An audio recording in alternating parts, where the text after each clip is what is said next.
Thank you, Dr. Ramnath, for taking some time out to discuss your PhD journey with us. We'll go through some of your experiences through this interview. Um, so to start with, could you please introduce yourself? Yeah. So first of all, thank you so much for having me here. It's always a great pleasure interacting with friends and of course your viewers as well. So to begin with, I'm Dr. Ramnath Dixit, but anyone who knows me calls me Ram, so I prefer being called Ram. Been in the corporate world for about 20 years now, and my experience ranges from business development to operations, but more so in learning and development.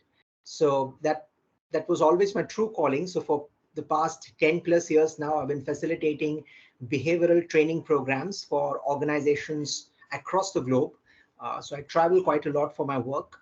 And some of the work that I do majorly is into the area of leadership excellence, customer service, as well as skill-based programs, including communication, presentation, and a host of other things.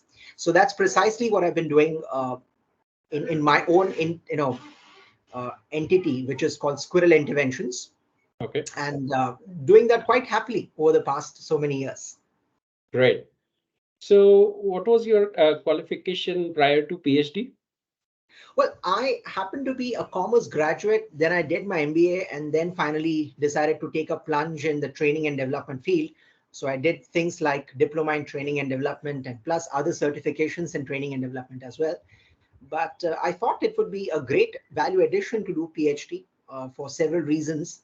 Uh, One, of course, I wanted to achieve more depth into my field of excellence.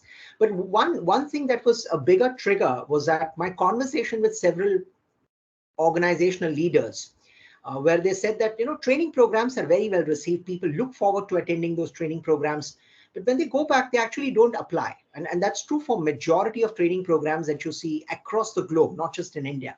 I So agree. that got me thinking as to what is it that we could do to ensure that when people go back from the training program, they actually end up practicing or implementing what they learn.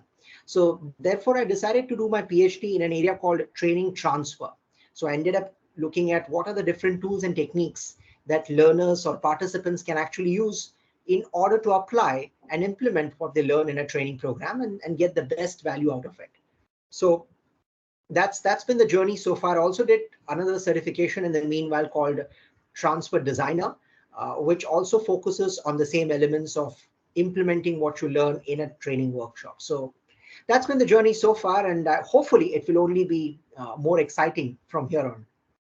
Yeah, it's my experience as well that sometimes it is difficult to apply what you learn during training program. And I guess your research will be definitely applicable there. So to begin about your PhD journey, were you focused on this topic initially or this topic evolved eventually? Well, I think in most cases, the topics tend to evolve, although we might like to fall in love with our own topics, which I think a lot of research, professionals or research scholars tend to realize as they progress in the journey, Correct. is that you end up with something that you might not have contemplated initially, and that is also something which I encountered. I thought I would do my research in an area like experiential learning, which is very, very close to my heart. But then as I stumbled upon doing more and more literature review, and plus, as I said, in my conversations with leaders as well, I decided that I should take something which has got practical relevance in the field of Correct. research, Yeah. plus in the corporate world as well. So the more literature review that I did around this subject, I understood that this is an area which requires some kind of impetus, which requires more exposure, which needs to be told to people that, yeah, this is something which we need to look closely. It's in a sense, if I may use the word, it's an ugly area of research because not many people want to get into something that they can't solve. Correct. That precisely was the reason I decided to do something about it, because it's a problem. And if your research can help at least talk about the problem and eventually solve it, nothing like it. So that was the inspiration for me. Okay. Before we go further into your PhD journey, tell us about how you enrolled yourself into PhD program. Well, one of my friends actually was doing PhD, and I was always keen to understand what exactly is PhD, because from the outside, PhD looks both attractive, but at the same time, it can be very scary as well, because you keep meeting all those people who have done PhD and the subject knowledge that they bring to the table. So I always was fascinated by the fact that what exactly is doing PhD, right? So I was very keen, and by the time my friend, started doing this PhD course, I spoke to him as to what was the experience he had, and it sounded very interesting. Of course, there are lots of ups and downs that you go through, both emotionally, mentally, and several other ways when you do a PhD course. But it Absolutely. sounded like an interesting journey to me, and therefore I decided that maybe, yeah, this is something which I should give a shot to. And at the same time, also heard these statistics that globally, out of every 2 students, perhaps one drops out. So there was also there at the back of my mind. But I said, you know what, one life, so give it a shot. Let's see what happens. At the worst, you will have to give up maybe, but if you stick around, maybe, who knows, you might get to see something very, very productive and fruitful coming out of it. Right. So your journey must be similar to most of us. You filled the form of the university and then you appeared for the entrance test. Yes. So for me, there was no entrance test because I had completed my set and net. So that kind of gave me an exemption. So I Okay. didn't have to go through the initial entrance test as such. So that was a fortunate part of it. And in Okay. fact, even how I did my set and net was quite an interesting story. I accompanied my wife, who was at that point in time giving her set and net exam. So she needed me to accompany her. And I said, if I'm going to accompany her, perhaps I should try giving the exam as well. So that's how Oh, I cleared set and net.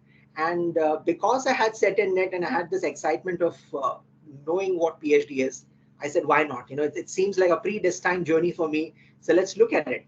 And then I did this initial interview with the university, and then they accepted me, and the journey started from there on.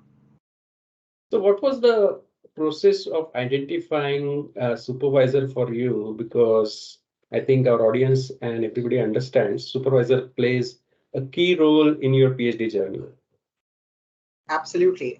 Without a shadow of a doubt. I think identifying and then being fortunate enough to have the supervisor with whom you want to work, I think, is a very, very critical step in the whole PhD process. In fact, I would go on to say this, that if you choose a wrong PhD topic, there is still an excuse because you can change it. But if you end up choosing the wrong supervisor, perhaps there is no turning back. And when I say wrong supervisor, I'm not saying that the supervisor that you choose is a bad person, by no means. I think every supervisor comes with his or her own area of expertise and knowledge. What I mean by making a wrong choice is you choose someone who may not be interested in your field of knowledge, or you happen to choose someone with whom you will not have that kind of rapport which is required for you to carry on with your PhD journey. So I think you need to spend, if not substantial, at least significant amount of time in exercising the choice wherein you choose your supervisor. And I think Right. that's very, very critical. Unfortunately, a lot of times what I get to see is people make that choice maybe because they know somebody, or perhaps they have been referred to a particular person. But you also got to dig deeper. You also got to see if the other person who will act as your supervisor, is that person equally excited about your topic. Do your work ethics in some way match with each other? I think those are really critical factors one needs to look at when you're making the choice of being with a supervisor, because you're going to spend at least 4 to 5 years bare minimum. So you want that journey to be, I won't say a happy one, but you want that to be a productive journey. Definitely. So one related question to that, were you and your supervisor located in the same city or it was a remote connection? We were not in the same city. So I live in Mumbai. My supervisor, Dr. Vinita Sinha, who comes from SEMHRD, she comes from Pune. So initially, I thought the geographical barriers might make it difficult, but I was very fortunate because she gave me a lot of flexibility in the style of functioning with her. So we had the options of talking over the phone if required. We were consistently chatting. We were also on emails. So I think the level of communication that you have with your supervisor brings in a lot of ease, or it can actually make things worse. But in Okay. my case, I was very fortunate that we had these options because of which I could talk to her at any point in time, and she was open enough to accommodate my requests, and perhaps that makes life very easier.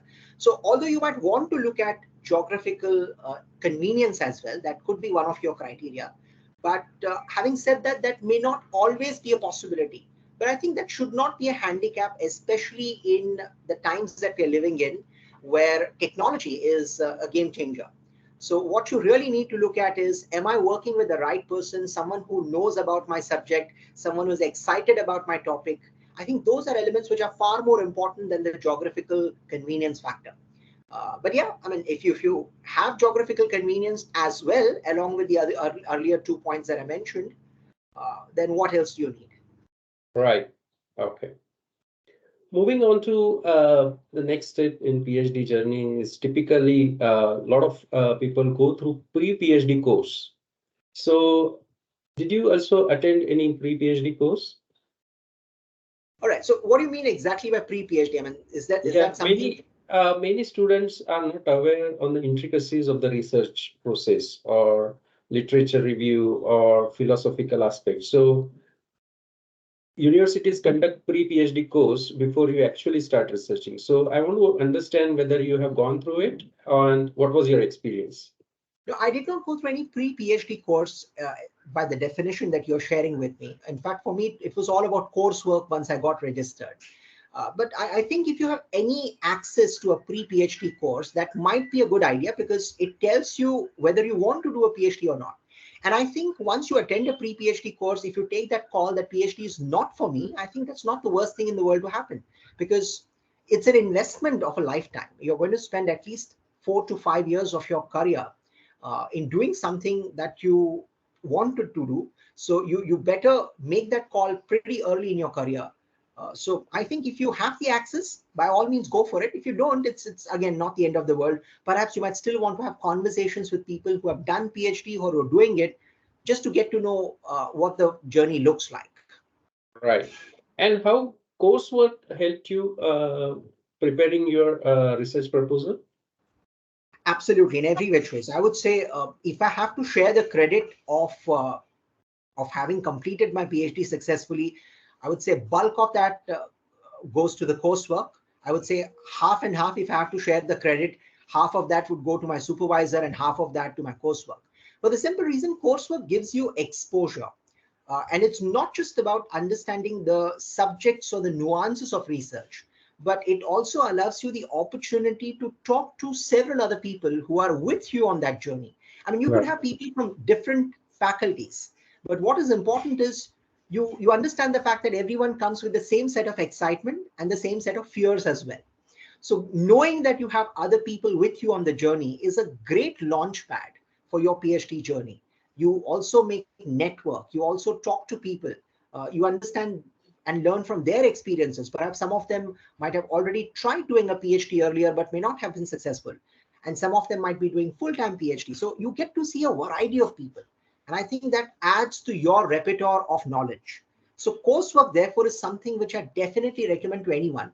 Uh, I know a lot of people want to skip coursework because it seems like a lot of work to do, but it Yeah. is a lot of work. But I think it's an essential part of the entire PhD journey. So if you would like to do a PhD seriously, I would definitely say that you need to take up coursework with a focused bent of mind, because trying to skip coursework is no, it's like skipping the initial part of your meal and directly going to the desert. It just doesn't have that fun element with it. So you might want That's to a go good through the analogy. grind of Yeah. coursework. Okay. Okay. That's a good analogy there. Fine. I think then I guess what we have learned or heard before we start our PhD is like it is a solo journey, but attending coursework, you make a network and you have peers and with whom you can interact throughout the journey. So it doesn't feel a solo journey. Yeah, that those are the very good points. Now, I guess the key milestones during PhD journey is getting your proposal approved, right? So, how did you go about it? I mean, how many papers you have studied, and what all tools you have used for maybe creating research proposal as well as during your uh, publication of research papers? All right. So as far as publications are concerned, I think that happened for me relatively later. I tried publishing papers through literature review, but I must tell you, I failed miserably in that. In fact, I had desk rejections left, right, and center. One of the things that it allows you to know about yourself is publication is a completely different monster in itself. And the reason I call it monster is because it's a very excruciating process. It's not something that you can master immediately. So it takes its own time. So for me, when I started with my journey to draft the proposal, it was more through trial and error. And I required the support of my supervisor every now and then to see whatever work I've done with regards to my proposal. But yes, I did study a lot of research papers in the meanwhile. I looked at around 100 plus research papers just to get a feel of what has already been studied in my area of research. So research papers is definitely something that you need to do. In fact, I would go on to say this quite boldly, that if you want to be a serious researcher, stop reading newspaper, start reading research paper, because that makes all the difference. You cannot understand the depth of study that has happened in your area of research unless you read research papers. So bare minimum 1 or 2 research papers a day is something that you would look at.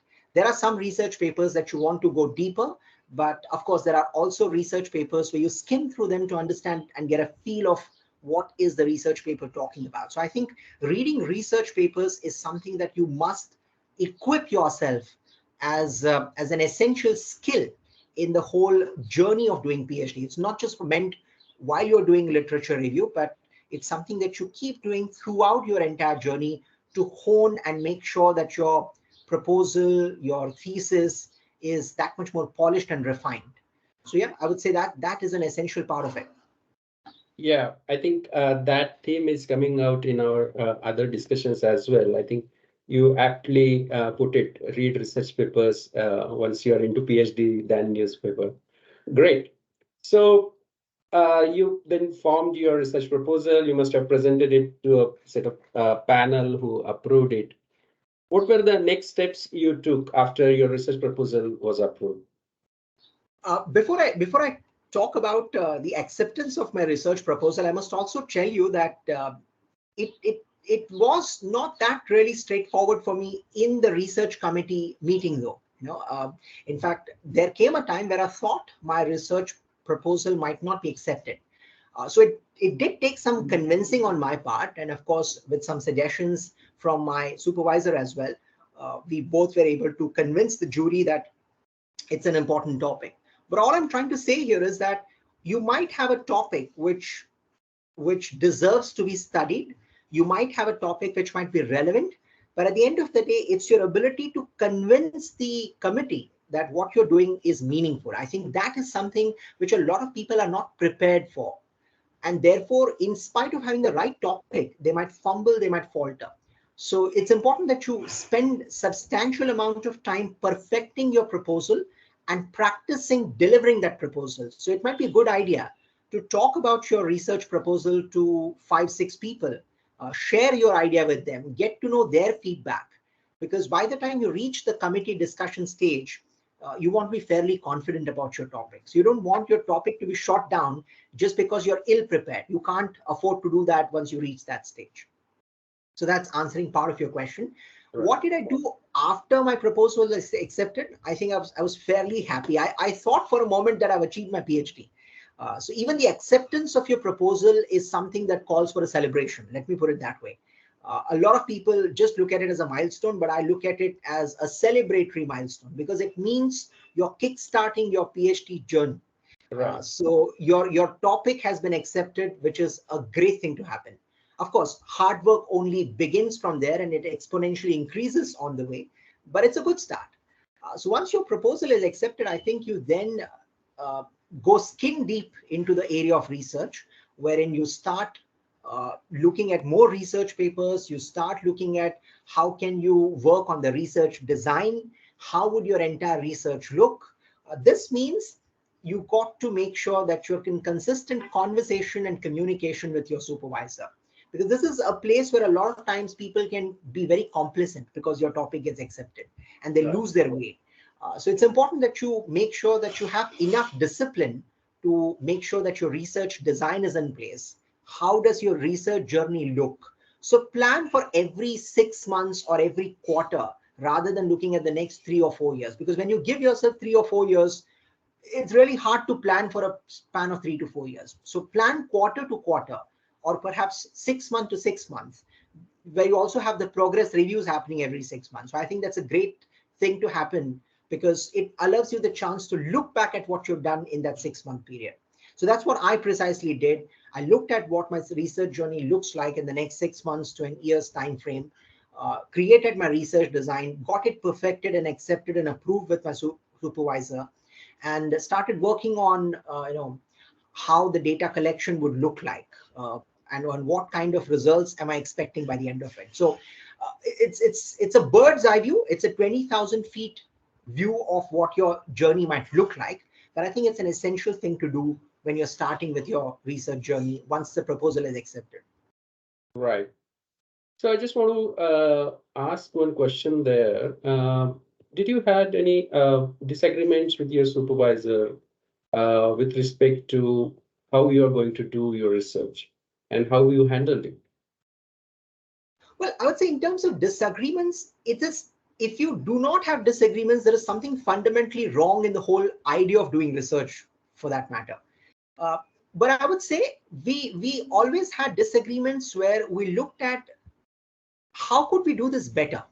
So for example, you come up with a set of ideas that you have when you're doing research, whereas your supervisor comes with a frame of reference where he or she has got the depth of experience. So what is important is to be able to look at things from a completely fresh perspective and not be defensive about your own ideas. I think the problem happens when you start defending your idea, when you start saying that, no, I will do it this way and there is no other way. It's my way or the highway. I think that's where problem crops up. But in my case, as I said, we were fortunate enough that both of us had that openness in that conversation, wherein we definitely had, I won't say disagreements, but we agreed to disagree with each other more often than not. So it won't be a journey where everything that you propose will be accepted. In fact, I would say a quality researcher has to have the ability to also disagree with himself or herself at times, because you got to look at both sides of the coin. So it's not just with the research committee or with the supervisor, but you also got to be able to look back at your own ideas and critique your own ideas. I think that is also something which is important. So for me, it was more about how can I be more open about my disagreements, or how can I be more open to the feedback that I receive from my supervisor, or for that matter, some of my colleagues as well. So that is something which I try to actively accept as part of the research thing. It's not easy, mind you, it doesn't come easily. But then that's the whole idea of doing research, is that you learn things which you haven't learned before. Great. And one point that I wanted to ask you about is like, did your research lead to any unexpected findings or results that you were not, anticipating initially? Yeah, absolutely. So for example, as I spoke to you, my area of research was tools and techniques for training transfer, which is post-training implementation, specifically looking at behavioral training interventions. So I started with data collection, which was basically based on survey. Yeah? And I collected about 300 samples from 8 different industry verticals. So it was quite an exhaustive work in itself. But even more exhaustive was the fact that it was a mixed method study. And therefore, I also had to do 30 in-depth qualitative interviews. Now, when I started interviewing people, these were people from 11 different countries, experts from 11 different countries. So you can just look at the magnitude of the research that went through. When I started talking to these people, I was initially having this feeling that training implementation is a problem more so in the Indian context, right? Because we assume that most problems exist in India. That's how we start with anything.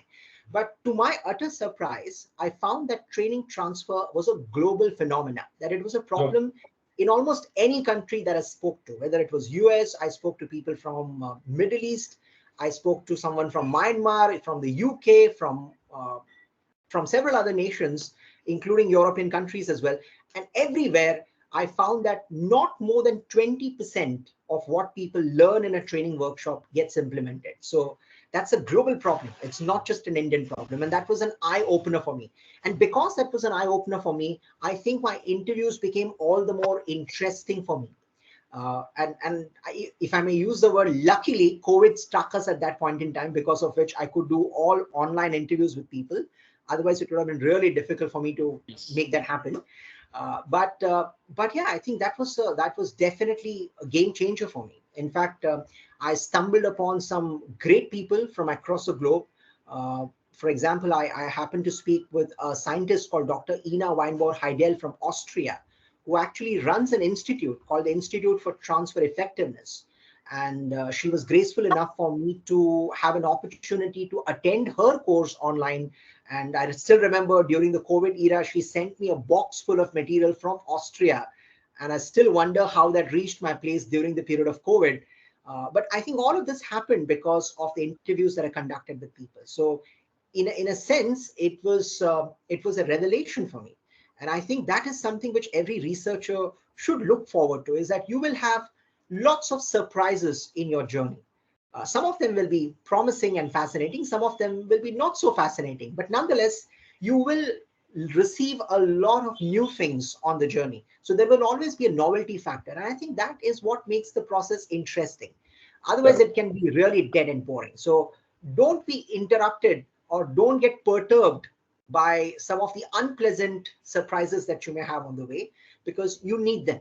When you look back at the journey, I think everything that you've done and every surprise that you've had in the journey will add value. So that was my piece of surprise, and I'm glad it happened. Great.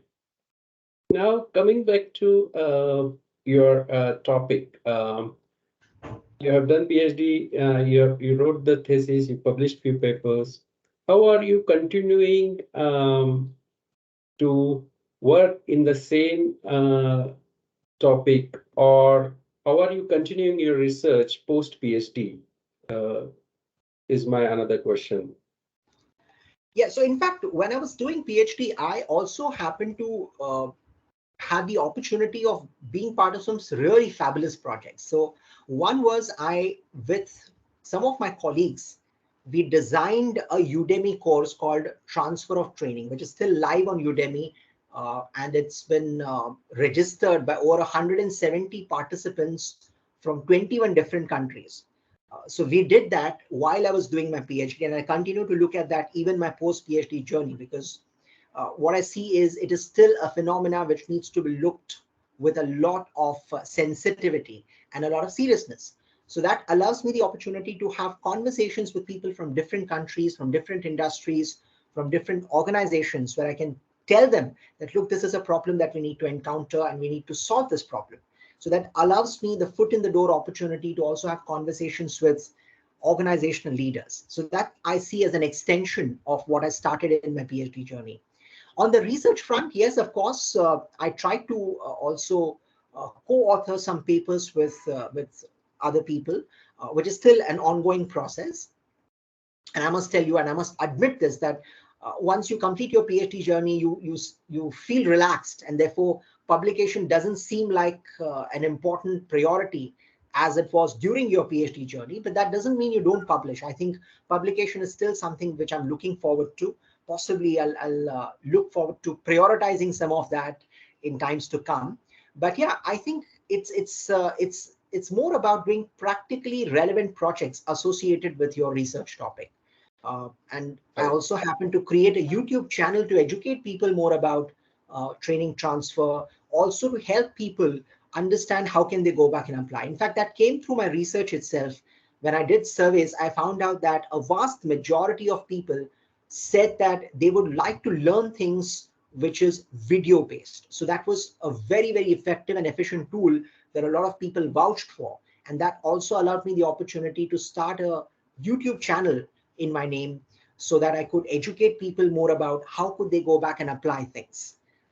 When I dig deeper, I found out that people have problem with English.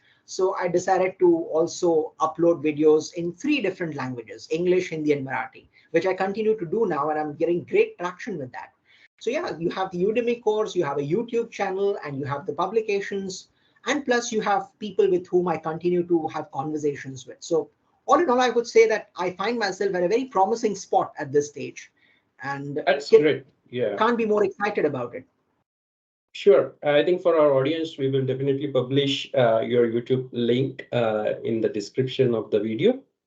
Uh, Coming to the softer aspects, I want to understand from you, how did you manage your time effectively and maintain motivation throughout your PhD journey? Because I understand you were employed or you were doing your own work, and parallelly, you were also doing a PhD. Yeah, I mean, uh, in fact, that's a question which is one of my personal favorites, but there is no straightforward answer to this, honestly. In fact, I would be lying if I say that I really managed my time really well and I had everything sorted out. Just doesn't happen that way. I think the bigger thing is, are you self-motivated? Are you really wanting to do what you started? Uh, and I think it requires 3 things, which I would like to define as the courage to start your journey. A lot of people keep thinking about it, but they don't take the plunge. But more importantly, it requires the discipline to persevere through the entire journey. And if I may also add, the humility to keep learning and keep making changes as you go through the journey. So courage, discipline, and humility, I think, is a combination that you need to look at this entire process. Uh, but more importantly, how do you prioritize? I think you will have situations when prioritizing becomes difficult, especially if you're employed somewhere. Then your priority will be first to make sure that there is bread and butter on your table, because you got to put your family first. You got to make sure that you're earning what you're earning, doing what you're doing, and PhD will take a backseat often. But you got to look at what are the times in your PhD journey where I got to prioritize my PhD. For example, when you have to do a proposal submission, or when you have to do a pre-submission, when you have to do a midterm review. Those are specific time zones in your PhD journey where you got to put in more efforts. So that's something which you need to ask yourself: when do I want to do a midterm review, or when do I want to do a pre-submission? And accordingly, you got to keep yourself slightly more flexible during those time zones. But on a day-to-day basis, I think it's more about being in touch with the subject. So even if you can spend 10 minutes a day just to read a research paper, just to do an interview with someone, or just to talk about your subject to someone, I think that is also a decent thing you could do. The problem which I see with a lot of people is they start doing things with a lot of enthusiasm, but once they lose the initial euphoria, they just can't get back to it. And once you lose that connect, it becomes extremely difficult for you, both physically and mentally, to come back to it. And that is also the period where you see a lot of people quitting their PhD journeys. So being in constant touch, I think, is extremely important. But the bigger one is the self-motivation, because if that is there in place, you can continue with it, because there is nobody, and I mean this, there is nobody who's going to keep a close watch on what you're doing. There is nobody who will keep a hand across your shoulders and say, come on, you can do it. You got to do that for yourself. So more often than not, your biggest friend will be the mirror in which you look at yourself and say, I can do it. You got to handle your own stuff. Nobody is going to do that for you. So self-motivation is going to count a lot, especially in the process when you do a PhD. Great, great. I think that's a great answer. So to conclude our discussion for today, one last question is like, what advice you will give to prospective PhD students? Well, to begin with, I would say just do it. Long and hard, people keep thinking about, should I do it? Should I not do it? Should I do it? Should I not do it? You classically see the hero in a romantic movie plucking the petals of a rose flower, where he keeps saying, should I do it? Should I not do it? I think that's also something which a lot of people practice mentally with regards to a PhD course. So stop plucking the petals of your rose flower. Just do it. I think you got to take that plunge. You got to take that leap of faith. The worst that can happen is you might have to drop out, which I think is part and parcel of life. You never know whether a journey will be successful or not until you start the journey. So take that leap of faith. Once you've taken that leap of faith, I think you've got to look at the next few days, the next few months. And I'll bring in an analogy which one of my former CEOs shared with me. And I think it's relevant to every aspect of your life. He said, when you're driving a car on the highway in the night, you can't see beyond 100 meters because there are no street lights there on the highway. But does that mean you stop driving your car? You don't stop your car. You keep driving so that you reach the next 100 meters. And once you reach there, you go to the next 100 meters. I think that is what is important in the PhD process as well. You look at the next 100 meters, which could mean in your case, the next couple of months, the next couple of years. So don't think too much. I think sometimes thinking too much is a very crippling thought. And a lot of people get frozen because of that. So starting and looking at the next 100 meters, I think is very, very relevant. But most importantly, enjoy the process. You've got to smell the roses on the path. Sometimes people tend to burden themselves. Oh my God, I need to publish papers. I need to conduct my survey. I need to interview these people. And because you have all those things at the back of your mind, the journey looks to be a very, very difficult one. I think sometimes we make PhD a demon that it is not, simply because we are unable to handle the demons in our own mind. So you've got to enjoy the journey. The moment you start enjoying the journey, I think the path becomes that much more clearer, and you start enjoying the whole process. So it's all about that. I think don't put the burden of completing your PhD degree. I think the more you think about it, the more burdensome it becomes. I've seen a lot of people saying that I have got to complete it, I got to complete it. But the more burden you put on yourself to complete the course, I think you stop enjoying the journey. And that's where you start feeling stress. You start feeling, oh my God, what am I doing with my life and stuff like that. But it's not really as demonic as some people would like it to be. It's a journey which is wonderful. It's a journey which can be fantastic. It's a journey which could be enriching and rewarding as well. So that's pretty much about what I would like to say. Yeah, I think those are nice thoughts. I agree with you. I also enjoyed my PhD journey, and I think your point is very right. You need to enjoy your journey and just think about next milestone instead of just worrying about whether you will reach to your destination or not. I think with that, we will conclude today's discussion, Dr. Ramnath. Thank you very much for giving time to PhD Catalyst. I hope to see you sometime again. Thanks a lot. Sure, absolutely. It was a great joy being here. And I must say, Sachin, you're doing a wonderful job trying to pass on the message of those who have completed the journey to those who want to begin their journey. I think whatever we could do for the larger community in our own small way is definitely a privilege to be a part of this. So thank you once again for having me here. And I look forward to meeting you again. Thank you. Thank you. Pleasure.